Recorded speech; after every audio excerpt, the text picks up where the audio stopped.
माणसांपेक्षा मावल्यांना सांगतो 60-65 वर्षाचं आयुष्य जरा व्यवस्थित जगा, शेळ्या मेंढ्यासारखं जगू नका। ज्ञानोबाराय तुकोबाराय सांगतील ते ऐका, भंगिऱ्याच्या मागे लागू नका। शिवरात्रीचा पर्व काळ किती मोठा आहे, आपल्याकडे 29 उपवास आहेत फक्त, आणि 30वा उपवास सोमवार सांगितला, तो एक टाइम जेवून। पुराणाच्या प्रभेदात प्रदोष नावाचा एक उपवास आला, हा 31वा। याच्या व्यतिरिक्त एकही उपवास वारकरी संप्रदायानं सांगितलेला नाही। 24 एकादशी आणि 5 पर्वण्या आहेत, त्या 5 पर्वणीपैकी महाशिवरात्र नावाची एक पर्वणी आहे, महाशिवरात्री पर्वणी आहे। आणि सोमवार हा एक उपवास आपल्याकडे एक टाइम जेवण आहे। बाकी तुम्ही काय काय धरता, कोणाचं ऐकून धरता, तुम्हाला कवडीचं पुण्य नाही। विठाला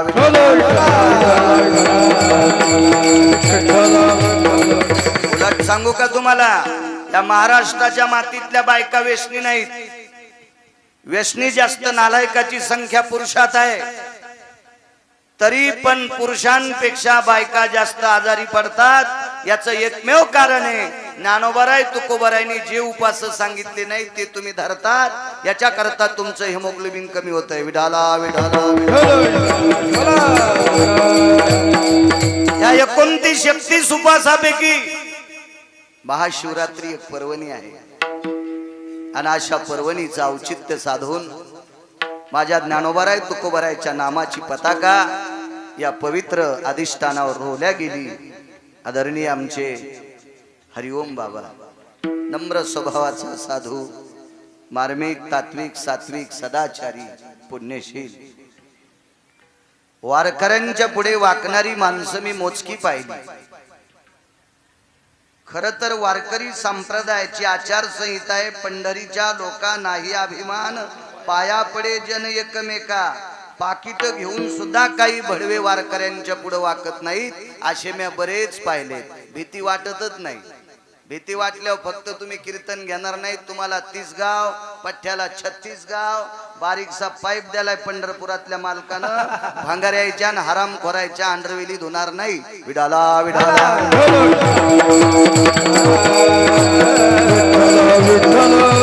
वाकणं हा वारकरी संप्रदायाचा धर्म आहे। एखाद्या वेळेस शिक्षण किती असेल हरिओम बाबाचं मला काय माहित नाही, पण हजारो कीर्तनकाराचे एकटेच वाकत आहेत, एकटेच। आमच्यासारखे हजारो कीर्तनकार जेवढं वागतात त्यांच्यापेक्षा जास्त एकटेच या प्रांतात आदरणीय हरिओम बाबा वागतात। काय नम्रता, काय सात्विकता। राजे हो, असे सात्विक लोक यांच्यात देवाचा अंश असतो।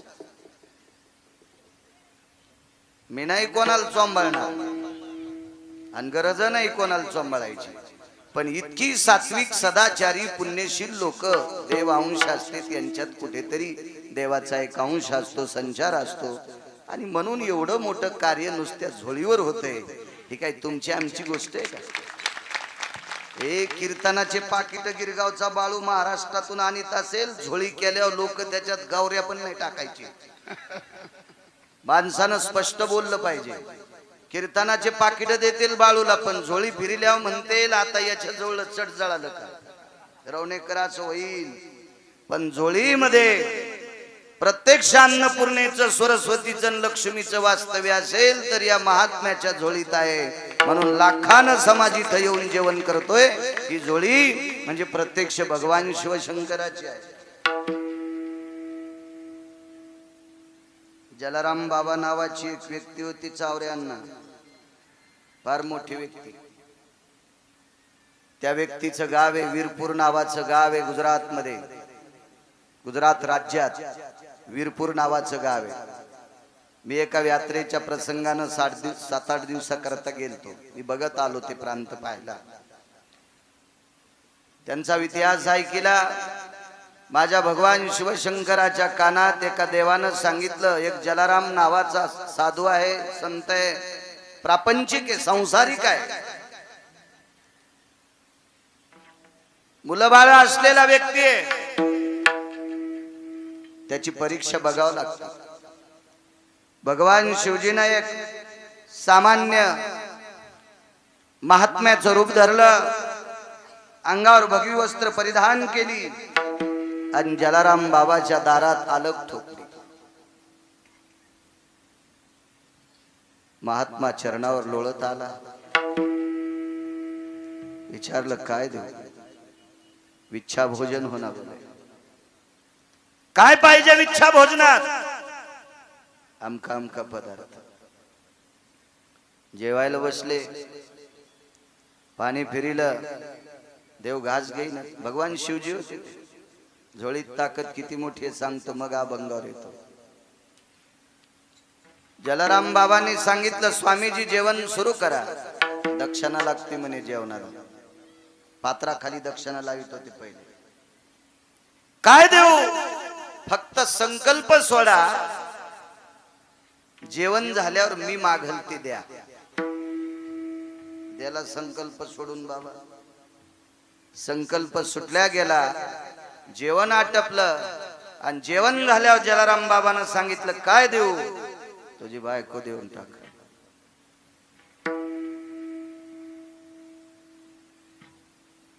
सामान्य माग नाही. काय वाटलं तुमच्या काळजात शब्द ऐकल्यावर? डोळे रडत नव्हते त्या साधूचे, अंतःकरण रडत होत. कारण बायको दान करण्याचा अधिकार पतीला नसतो. बाईने विचारलं, मालक खिन्न चेहरा आहे, आपल्याकडे साधू आलाय. बाईने ओळखलं, या साधूच्या चेहऱ्याकडे सूर्याकडे बघितल्याच्या नंतर सूर्याचं तेज फिक पडतंय, इतका साधू तेजस्वी. आणि तुम्ही खिन्न का? लक्ष्मी, जेवणाच्या दक्षिणेत त्या साधून तुला मागितलंय, जाते मी साधू सोबत. कोर पातळ नेसलं, साधूच्या चरणावर प्रणाम केला, सांगितलं, चला महाराज, मी आजपासून तुमची. साधू पुढे, जलाराम बाबाच्या धर्मपत्नी मागे. गावाच्या बाहेर शिव ओलांडली, शिवेच्या जवळ आले.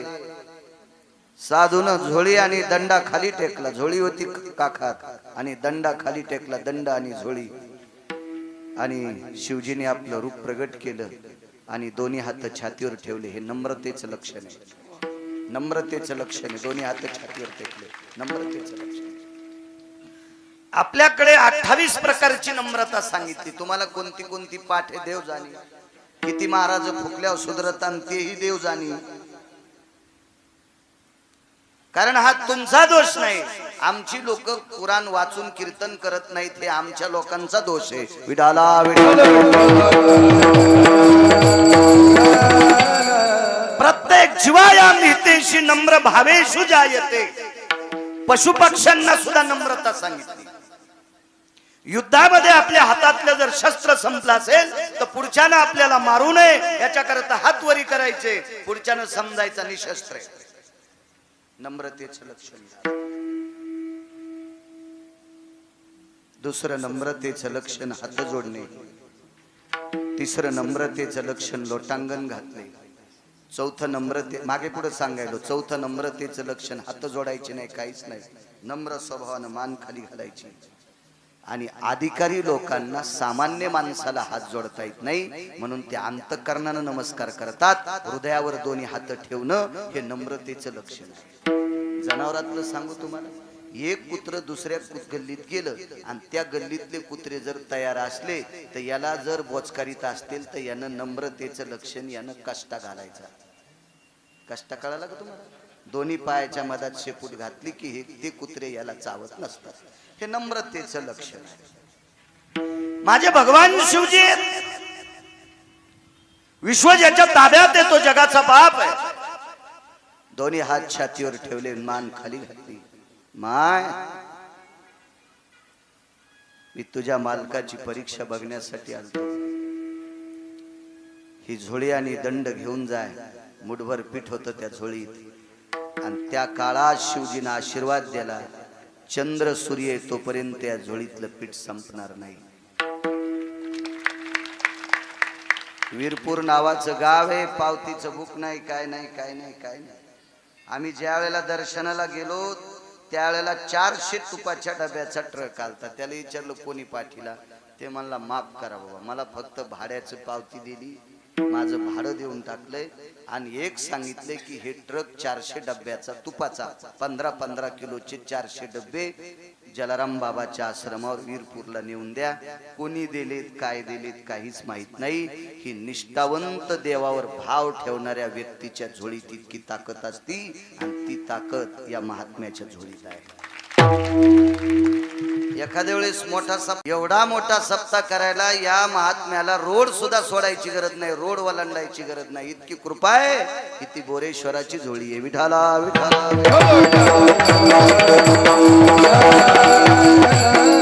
उपस्थित हरिभक्तीपरायण मृदंगाचार्य भागवत महाराज आहेत. महाराज तुम्हाला प्रणाम. आदरणीय हरिभक्तीपरायण चावरे अण्णा आहेत, त्यांनाही प्रणाम. दुसरे बाबा आहेत, त्यांना सुद्धा प्रणाम. गान क्षेत्रातली गान कोकिळा, गान गंधर्व, अत्यंत कोकिळ कंठी ज्यांचा स्वर आहे असे आमचे प्रकाशजी महाराज नागरे. गोड आवाजावर त्यांचं दमदार वजनदार प्रभुत्व आहे. महाराज तुम्हाला सुद्धा प्रणाम. रूपवाळी ऐकत असताना असं वाटत होतं की 30-35 वर्षाचं पोरग रूपवाळी म्हणतं का काय. पण ज्यांचा आवाज ऐकल्याच्या नंतर त्या जिभेवर प्रत्यक्ष गंधर्वाची कृपा असावी. वयाचा टप्पा ओलांडला तरी अत्यंत वारकरी पद्धतीत गोड अशी रूपवाळी, अशी लहरबाज ऐकायला येत होती. असे आदरणीय हरिभक्तीपरायण पाले महाराज आहेत. महाराज तुम्हाला सुद्धा प्रणाम.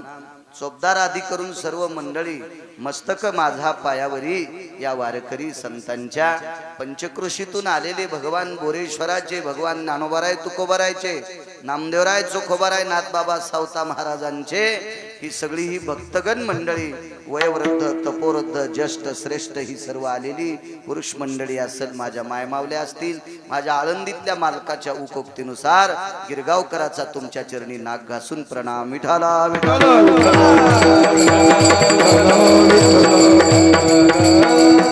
दुःखाची निवृत्ती सुखाचे ते सुख. त्या भगवंताचं मुख बघितलं की दुःख जात असा पुरावा नामदेवरायांचा आहे. असं काय असेल त्या मुखामध्ये, काय असेल तुम्ही अजूनही लक्षात घ्या. साक्षी पुरावा गाफील माणसाचा चालत नाही. याच्या पलीकडे सांगू का, निर्लज्ज माणसानं किती वजनात बोलू द्या त्याची हवाच जात. निर्लज्ज, पांचट, दुराचारी, दलबदलू, इकडं तिकडं तोंड खोपशिणारा, किती त्यानं तानू तानू बोलू द्या हवाच निघून जाते त्याची हवाच. कारण एखादी परंपरा राबवण्यासाठी त्याच्या पाठीमागं वजन लागतंय ते आचरणाचं. आणि आचरणाच्या चौकट काय विधात्याकडे चौकट असेल, नामदेवरायाचं आचरण मोजायला तराजू असेल, त्या नामदेवरांचा पुरावा आहे. पाहता श्रीमुख गोविंदाचे. ते मुख एवढं शक्तिशाली आहे, ज्याला 1-2 भाषा येतात. आम्ही 7वी पर्यंत 3 जण शिकलो. त्याच्यानंतर ते दोघं पुढचं शिकले. एक मुंबईला नोकरीला आहे आणि एक हैदराबादला एका कंपनीत आहे. म्हणतंय मी कंपनीत आहे असं ते म्हणते, मी काय पाहिलं नाही. पण अजून त्यानं त्याच्या घरावरले पत्र काढले नाही. याच्यावरून लक्षात येते खाती के गालन ना हाती के बाल लक्षात येत असते. हो, म्हणजे त्यालाही तिथं काही कंपनीत पक्की नोकरी नाही. पण हे मुंबईला आहे, याला 72,000 पगार आहे, 71,000ची महिन्याला पेते. आणि ते 1,000 खात्यावरले काढता येत नाहीत म्हणून ते ठेवावं लागते. बँकेचा रूल आहे त्याचा. तर ते गावाकडे आल्यावर मला इंग्रजीत बोलत आहे आणि ते मी मसुबाच्या डावाचं पाणी वान्यारावानी वाकून संगच पेलो. एकाच मळईतली ज्वारी खाल्ली, मळई नावाचं रान आहे, आणि त्याच रानातली ज्वारी खाल्ली. पण ते मुंबईहून आलं की दिवाळीला आलं की मला इंग्रजीत बोलते. म्हणलं थुतरीत आणीन त्यासारखे 100-200 अवताल झोपीन मी, मराठीत बोलत आहे,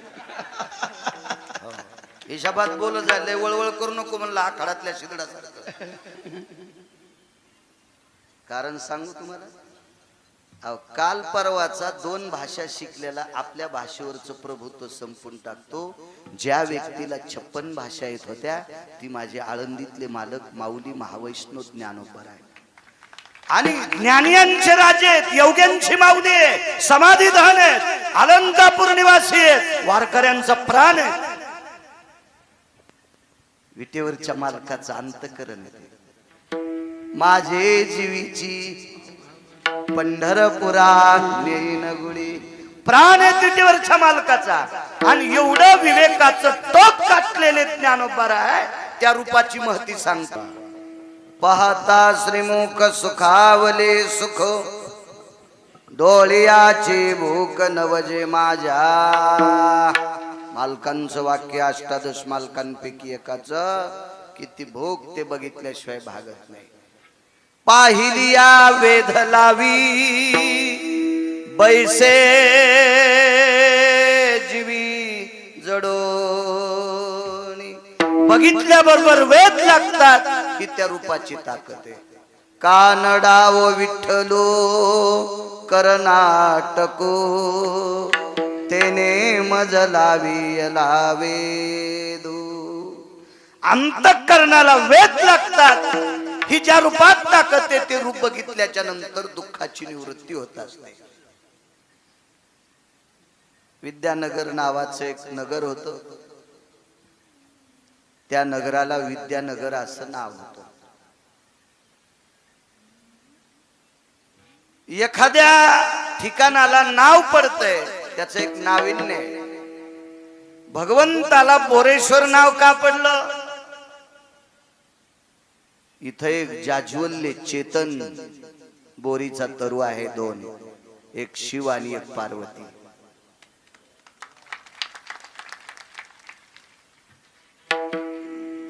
मी 3 वेळेस हरिओम बाबा तुम्ही असताना येऊन गेलो, आणि 4 वेळेस तुम्हाला कोणालाच पत्ता नाही त्यावेळेला येऊन गेलो. या दोन्ही बोरींची बोर, दोन्हींची चव सुद्धा वेगळी आहे. तुमची आमची ताकद आहे, ही सगळी ताकद त्या मालकाची राजू, त्या मालकाची. आणि म्हणून बोरेश्वर नाव पडलंय. विद्यानगर नाव का पडलं असेल त्या गावाला? दुःखाची निवृत्ती सांगतोय. ते मुख बघितलं की दुःख जाते. त्या राजाने सरस्वतीची आराधना केली, जगदंबेची सेवा केली. चुकून बोललो अगोदर, माफी असावी, चुकतंय कधी कधी लोड आला, मोबाईल ते हँग होते. जगदंबेची साधना केली. जगदंबा एक संप्रदायात अनन्य साधारण महत्व आहे, पण त्या जगदंबा ज्याला बोकडे आणि कोंबडे चलत नाहीत, त्या ज्या जगदंबेला मेंढ्या, बोकडे, कोंबडे, शेपुड्या लागतात, ह्या फुरसन तोंड्या जगदंबा. याच्या पुढे तुम्ही डोकं ठुतान तर तुम्हाला पाप फेडावं लागेल. ते पाप देवी ती मानायची जिथं हिंसा होत नाही.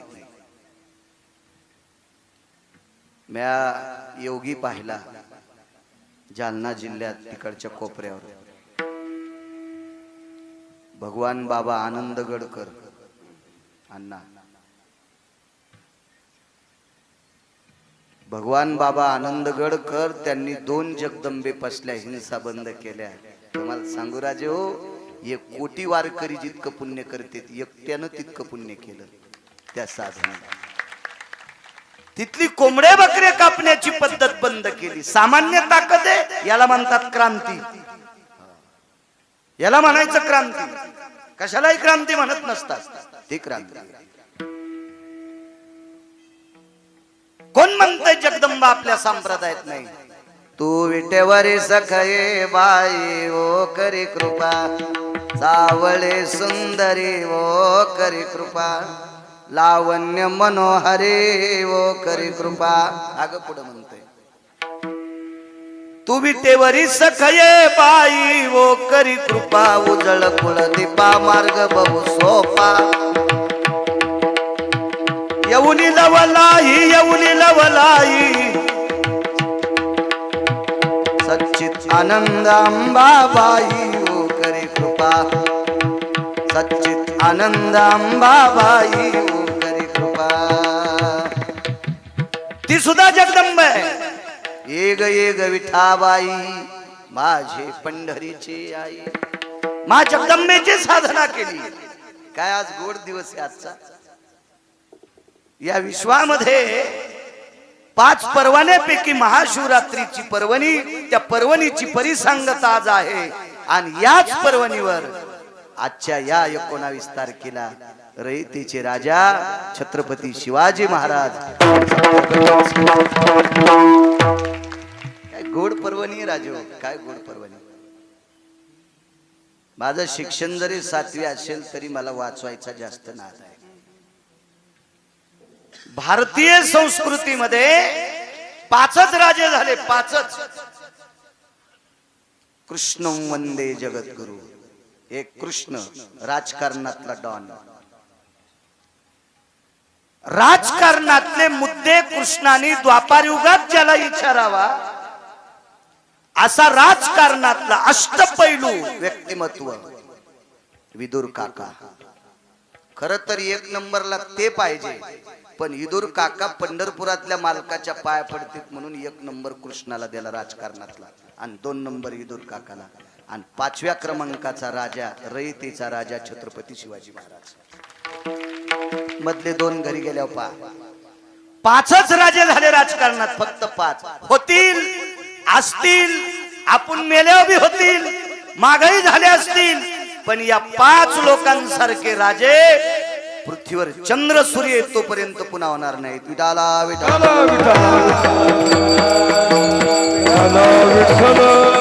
असा माझा शाप नाही, आणि शाप देण्याची गिरगावच्या बाळ्यात पात्रता पण नाही, पण असा पुराणाचा दिलास आहे.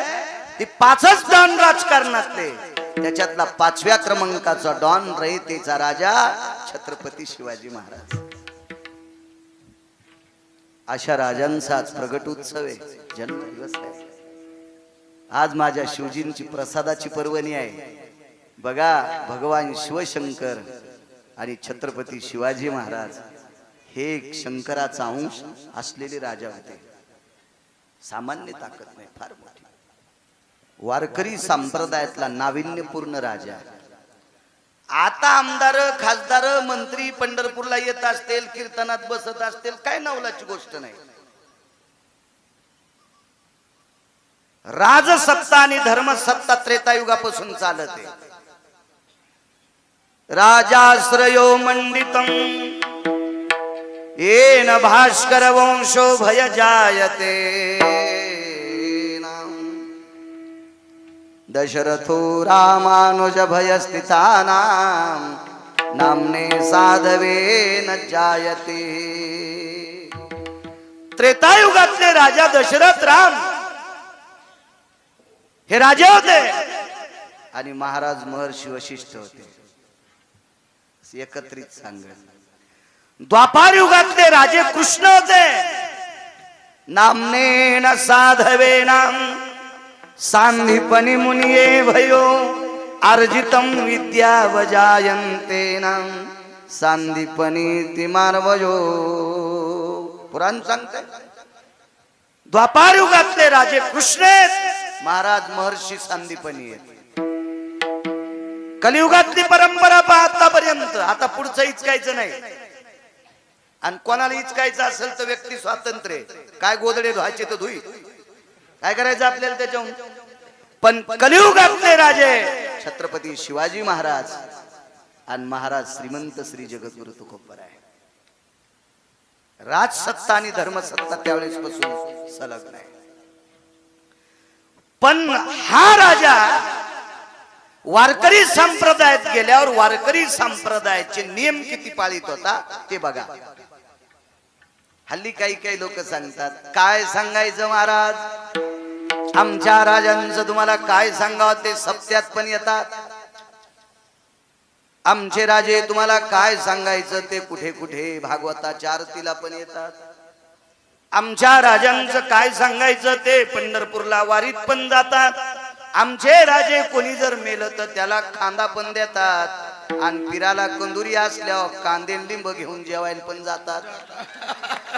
तुया राजाला तुला पैठणच्या तळ्यात फुकायचं भडव्या, म्हणजे माशा तरी सुधरत्या, तुम्हाला खाल्ल्यावर हराम खोरा होत. विठाला विठाला माझं म्हणणं आहे अवास्तव वर्णन करणं गाईचं मांस खाल्लं इतकं पाप असतं. कीर्तनाच्या स्टेजून कंबर बांधल्या भांगऱ्याची स्तुती वर्णन करा, माननीय आदरणीय वगैरे वगैरे आले इतक्या पुरतं ठीक आहे, पण त्याचे गोदडे धूस तर कीर्तनकारानं चोंबाळणं म्हणजे त्यानं केलेलं पाप कीर्तनकाराच्या बोकांडीवर पडत असतं. हे गिरगावच्या बाळूचं ऐकायचं नाही.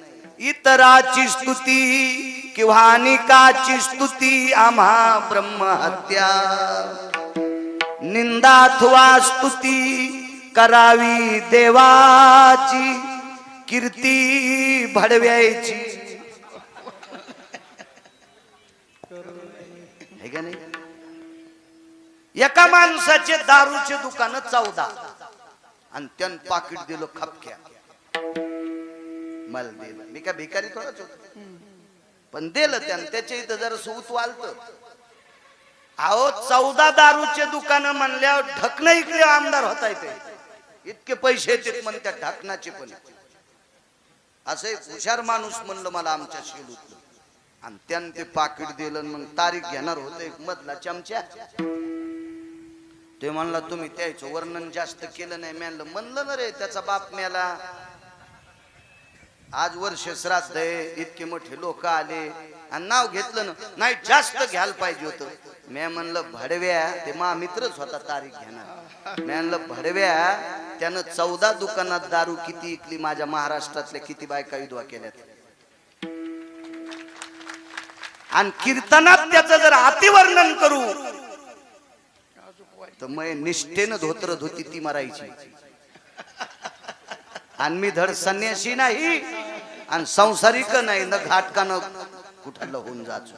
मी नाही चोंभाळणार गडे, हे पाकिट वापस घे, फुकण्या घेऊन जाय म्हणलं. तो तेव्हा म्हणला तसं असतं का, ते घेत असते त्या. म्हणलं मग तू काहूनच काय विडाला विडाला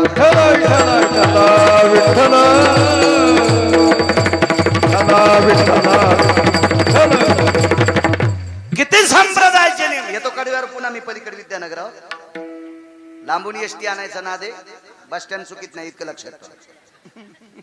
रयतेचे राजा किती अधिकारी. मावळात छत्रपती शिवाजी महाराज तुकोबरायचे कीर्तन ऐकायला जायचे. एक सांगू का माझ्या राजांनो, आज शिवाजी महाराजाचं चरित्र ऐकल्यावर माझ्या बोरेश्वराला सुद्धा आनंद वाटला.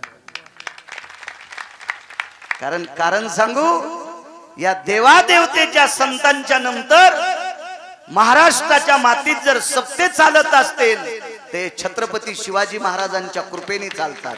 लक्षात ठेवा.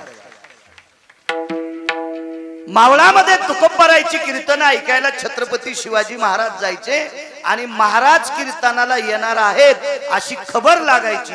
सोनबा नावाची ठाकूर पक्वादे होते.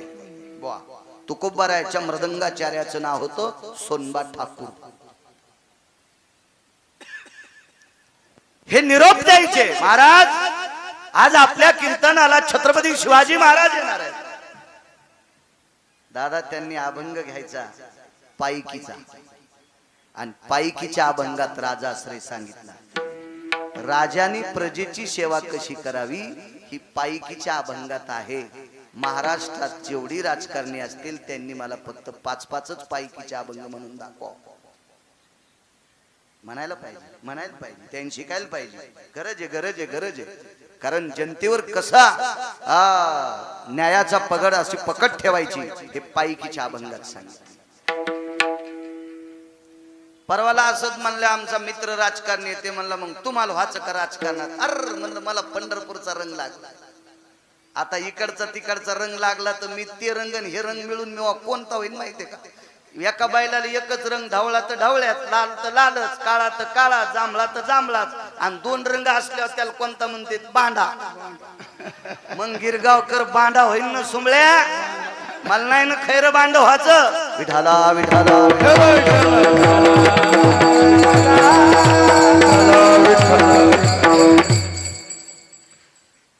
पायकीचे अभंग घ्यायचे माझ्या तुकोबरायने.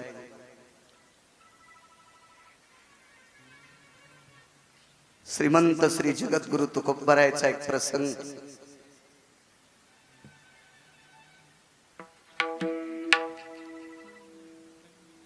एका वारकऱ्याच्या मुखारविंदातून छत्रपती शिवाजी महाराजांनी ऐकिला, जायो तू माते न करे सायाच, आम्ही विष्णुदास तैसे नो. वैकुंठवासी नथुराम बाबा केहाळकर हा पुरावा देत असताना वरी बोट करायचे. जायो तू माते न करी सायास, आम्ही विष्णुदास तैसे नो. म्हणजे त्यावेळेला नालायक 9 लोक वरी होते. नालायकपणा करणारी 9 लोक वरी होते वरी. आणि आता जर तुकोबारावर जर तो प्रसंग असता तर कोणाकोणाकडे बोट करावं हे तुकाराम महाराजाला पण कळालं नसतं. व्याभिचार करणारी 9 लोक वरी होते.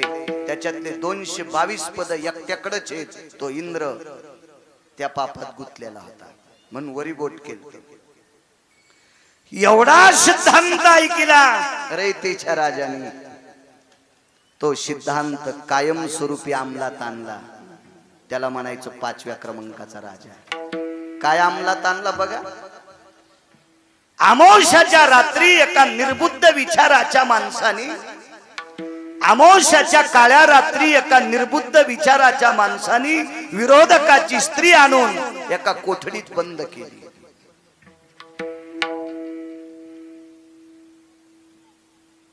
ती त्या कुटुंबातली बाई होती. ती कल्याणच्या सुभेदाराचं कुटुंब होतं. आणि कल्याणचे सुभेदार आणि छत्रपती शिवाजी महाराज भयानक कट्टर द्वंद्व. त्या कल्याणच्या सुभेदाराची सोन अंधार कोठडीत ठेवली. त्या निर्बुद्ध विचाराच्या व्यक्तीनं सांगितलं, या खोलीमध्ये एक वस्तू आहे. छत्रपती शिवाजी महाराजांनी सांगितलं, कवाडाच्या फट्टीतून गव्हाळ रंगाचा प्रकाश दिसतो. मध्ये दिवा लावलाय नाही. गव्हाळ रंगाचा प्रकाश अमावस्याच्या रात्री एका खोलीत चमकत होता. तो प्रकाश होता त्या मुसलमानाच्या बाईच्या अंगाचा.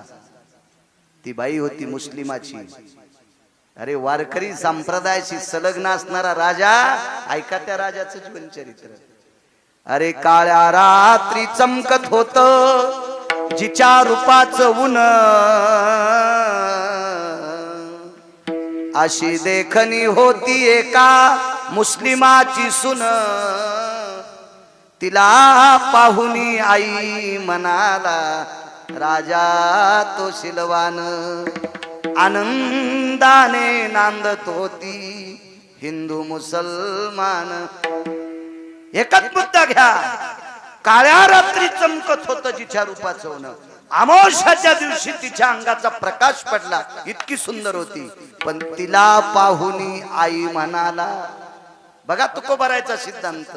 जाई वो तू माते न करी सायाच. कोणाचा सिद्धांत? तुकोबारायचा. तिला पाहुनी आई म्हणाला, राजा तो शिलवान. आला की नाही एक सिद्धांत. विरोधकाची सोन. सज्ञ इतिहासकाराचं मत आहे, ही जर नजर कैदेत ठेवली असती तर 2 किल्ले आपण मध्ये भेटत होते. पण बाकीच्या सुखावर लात मारली. आणि या देशातली कोण्याही जातीची जरी स्त्री असेल तर आपली पत्नी सोडून तिला माय म्हणावा. हा वारकरी संप्रदायाचा आदर्श आहे. आणि तो वारसा रयतेचे राजा छत्रपती शिवाजी महाराज यांनी काटेकोरपणाने जोपासला. म्हणून 5व्या क्रमांकाचा डॉन राजकारणातला छत्रपती शिवाजी.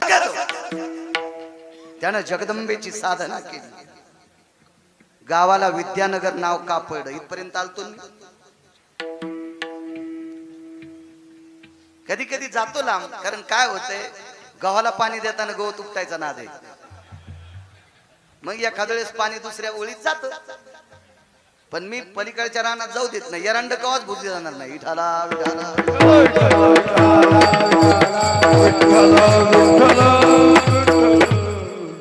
विद्यानगर नाव का पडलं? आई जगदंबेची कृपा झाली. आणि त्या गावच्या राजाने जगदंबेला प्रार्थना केली, माझ्या गावातला प्रत्येक तरुण हा विद्वत्तेचं टोक गाठलेला असावा. तर जगदंबेनं सांगितलं, राजा लेकर विद्वान करायची ताकद माहित नाही, ती ताकद आहे सरस्वती. त्या सरस्वतीचा मूर्तिमंत अनुभव पायाला चिटकलेल्या धुळीच्या कणा इतकाच मला प्राप्त झाला. म्हणून महाराष्ट्राच्या मातीमध्ये 3018 इतके गावं मी आतापर्यंत फिरत राहिलो. हे कधीच लिहिलेले संस्थान बाबा, एकदा आल्यावर पुन्हा लिहित नाही. जरासा पायाला चिटकलेल्या मातीच्या कणा इतकीच कृपा झाली. काही साधा वाचिलं की साधा कागद फेकून द्यायचा. शिव्या पाठ आहेत पावणे 200-250 नुसते ऐकू ऐकू. या ट्रॅक्टरचे ऊसाचे ट्रॅक्टर असतात ना, यायच्यातले गाणे ऐकू ऐकू तर 450 कडवे पाठ केलेत. म्हणायचा संबंध नाही, गाणे म्हणा. मेमरी कार्ड म्हणून तर मी मोठ्या मेमरीचा मोबाईल घेत नाही. आपल्याला याच्यात मेमरी कार्ड चांगलं टाकलंय, मग हे कशाला घ्यायचं आहे काचाचं टपर. आणि याचा काय भरोसा असतो, तुम्हाला जे जायचं नाही ते बटन दाबल्यावर डिलीट होतंय म्हणा, आणि जे जाऊन ते बटन दाबल्यावर दुसऱ्याला जातंय. जे जाऊन ते पण मग कशाला घ्यायचं ते करा ना. त्याच्यापेक्षा हेच बरं, आपल्या याच्यावर तारका येत्या, गड्या गुड्याला याच्यावर बोलवतो, पाहुण्या रावण्याला याच्यावर बोलवतो, प्रेम करणाऱ्याला याच्यावर बोलवतो. काय करायचं ते भिताडे एवढं मोठं, खिसा फाडायची धन. विठाला विठाला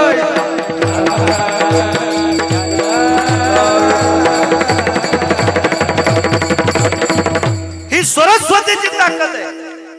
ठीक आहे. राजानं सांगितलं, आई साहेब सरस्वती माते पर तुमच्या तिच्याकडे तुमच्या मदतीनं जात आहे. ठीक आहे राजा. आणि जगदंबेच्या कृपेने सरस्वती प्रसन्न झाली. काय पाहिजे राजा? माझ्या नगरीतली सर्व विद्यार्थी बालक विद्वान झाले पाहिजे. आणि सरस्वतीचा वरदहस्त लाभला म्हणून विद्वान त्या गावातली आपत्ती होती, म्हणून त्या गावाला नाव ठेवलं दादा विद्यानगर. विद्यानगर नावाचा फार वेगळा असतो.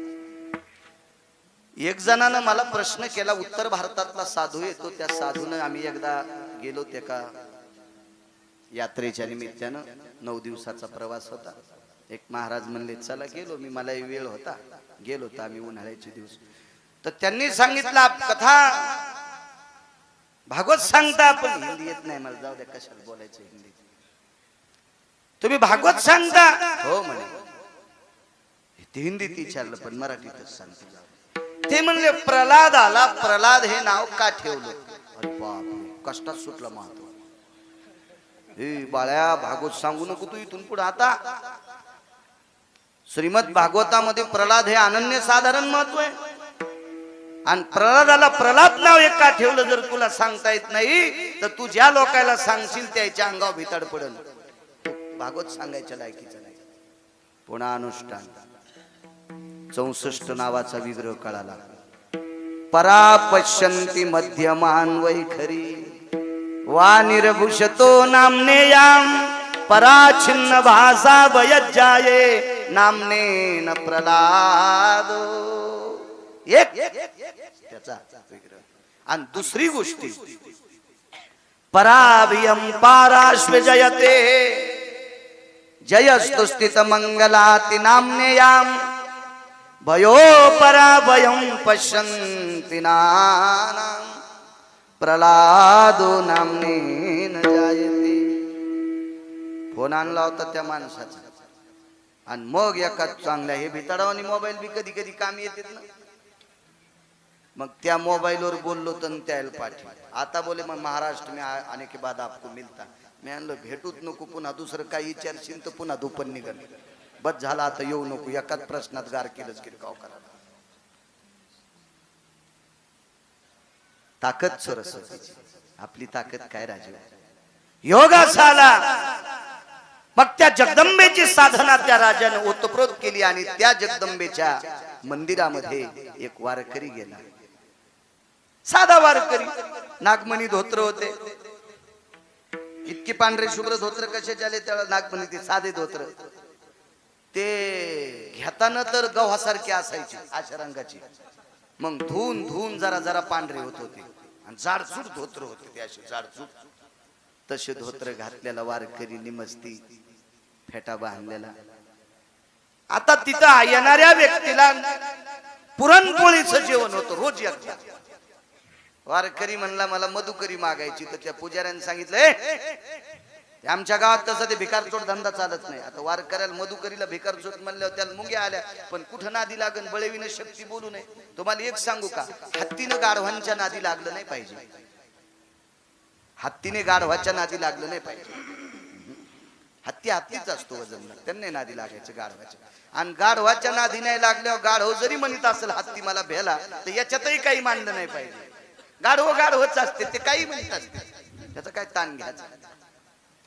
गाढव साखर खाऊ लागलं आणि साखर खाता खाता गाढवानं हत्तीला विचारलं साखरेची चव कशी. हत्तीनं सांगितलं गोड आहे. गाढव म्हणलं खरं आहे.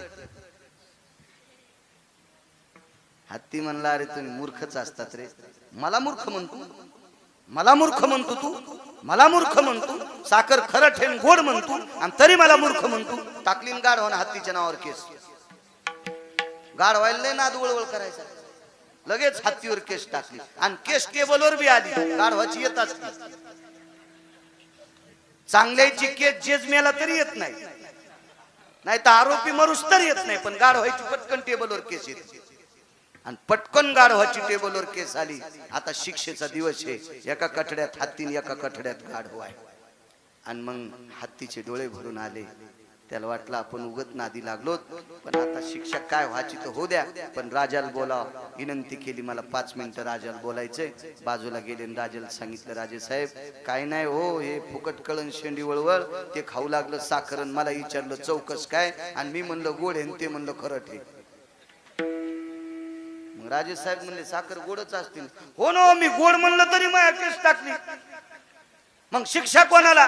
म्हणला शिक्षाचं काही होईल, पण तुला 3 दिवस वरी पाय करून बांधायचे. राजा काय म्हणला हत्तीला, तुला 3 दिवस वरी पाय करून बांधायचं.